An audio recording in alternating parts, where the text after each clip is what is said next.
Douglas Bickford, May 13th, 21.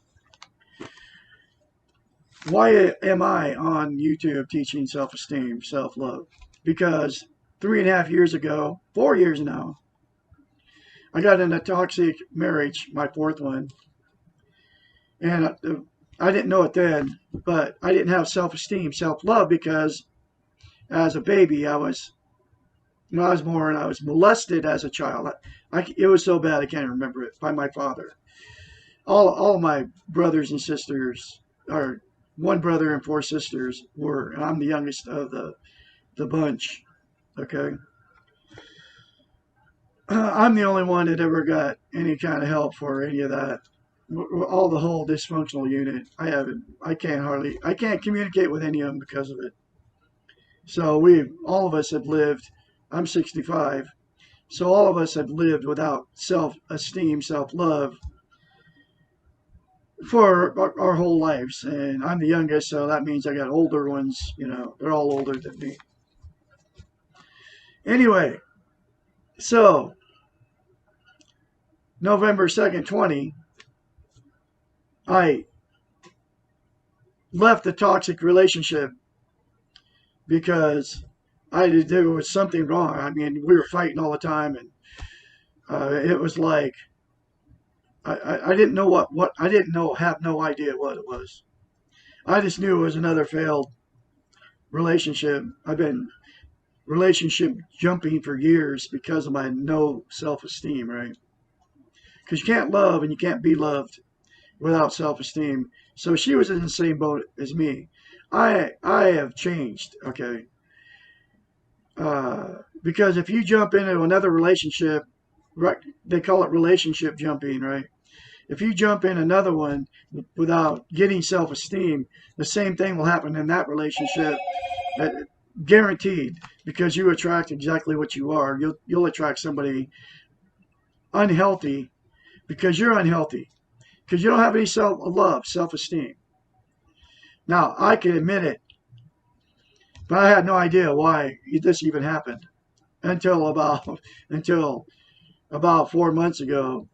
And my first stop was at my son's house in his driveway. Okay, in my RV, my old RV, because I didn't take anything except for an old RV, my van, a few clothes, and my 3 cats. I left it all. Okay, that's how I frantic and everything I was when I left, because I had to get away. It's like bad. Okay. Anyway, it got me where I am today, and I've let go and love, with her and her family and everything that happened. And that's one of the things that happens after you attain self-esteem. You can not easily, you can let go and love. This book, The Portable Therapist, it was written by a doctor of psychology, so she has a PhD in psychology, folks. So everything I'm teaching is out of this book. And the one concept that will get you self-esteem on steroids is look yourself in the mirror and say, I love you. And it is that simple. It's called mirror therapy. And here's why mirror therapy works. Because if you say, you can't lie in the mirror. Okay. So if you do this, and that's why people reject it and go, they'll use every defense mechanism to say I'm nuts and everything if they hear me say this. And, it won't work, and they'll jump into their criticism and judgment and everything else about me because of it. And that's because they don't love themselves. But I'm kid you not. I did it. I didn't have any self-love, but I was like, why not? I forced myself to do it. And now here I am 6 months later, full of self-esteem, teaching self-esteem on YouTube, meeting all the right people that have self-esteem, because that's what happens. Once you get self-esteem, you'll attract somebody just like you. Okay. Anyway, so that's why Douglas Bickford is here, teaching out of the book, The Portable Therapist. This is chapter 22. It's called, Why Don't I Have Self-Esteem Naturally? We probably would have natural self-esteem, except that it has been rigorously trained out of us. Okay, you see what I'm saying here? In TV is probably the number one reason it's being trained out of us. Radios, TVs and radios. By trainers, by our trainers, parents, teachers, friends, who also do not have self-esteem. This is because our Western model is concerned with power and control and achievement, and we have been excellent students for all the concepts of the weak ego. We have learned to worry about what others think about us and to try to please those people that we want to influence. Oh man, I have done this stuff my whole life. We have learned that we ourselves are not as important or as deserving as the people around us.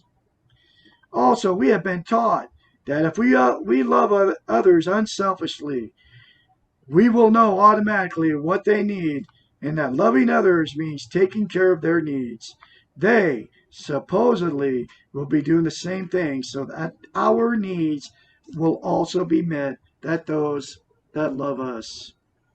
We have been taught something that simply does not work. Furthermore, we're not even given the choice of whether we want to learn self-esteem versus the model referred to above.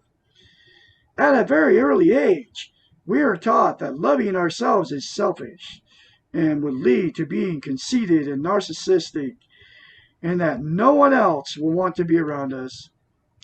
Our churches, our parents, our schools are all institutions of control. I'll say it again.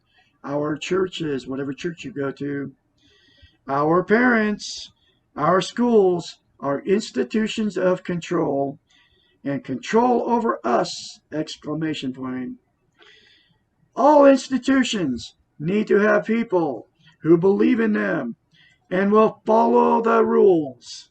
The belief that man is not good and needs to be controlled in order to be socialized seems to have led to the fear of allowing individuals to be able to love themselves and to trust that they will be good when left to their own devices.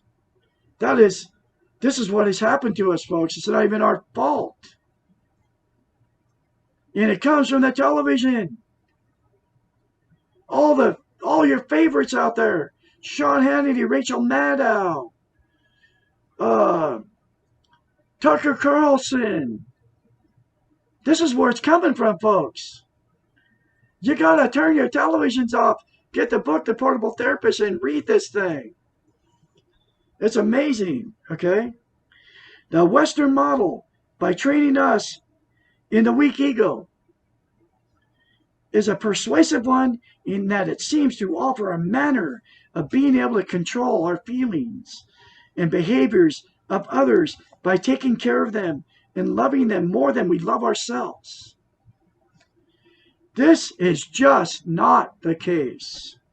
If we cannot choose to love ourselves, if we cannot or choose not to love ourselves, because that's in our control, how then can we believe that we are capable of being loved? Question mark. If our love and our esteem is focused on others, how can we then feel whole and complete and love within ourselves? And if we feel bad about ourselves, how can we then be the best we can be? No one can be at their optimum when they feel bad. Finally, if we are following the model and loving others more than we love ourselves, and yet we are not getting back from them what we are giving, how can we not feel cheated and resentful? People who feel cheated, abused, and taken advantage of are not the easiest people to love. Either for others or for themselves. When we expect others to love us and take care of our needs, we are placing a burden upon them that take care of our needs. We are placing a burden upon them that they cannot fill. No one else is going to know exactly what we need at the very moment that we need it. No one else is ever going to be able to love us exactly as we want to be loved. No one else is going to do for us what we can and need to do for ourselves. That's it. That's another powerful chapter, folks. And do what I said, please. Try it. It'll change you. I mean, from the inside, that void you got inside here will be filled if you attain self-esteem, and you'll feel it, I guarantee you, if you just try it. Okay? Nobody's teaching this concept on YouTube. I'm one of the only persons teaching it, and you have to do it. You can't get it from going to your church. You can't get it by watching TV. You can't get it by buying something. You can't get it from a new house. You can't get it from new clothes. You can't get it from a good dinner. You can't get it from another person. You can't get it from your lover. You can't get it from your parents. You can't get it from any good deeds you do. You can't get it because you have to do it.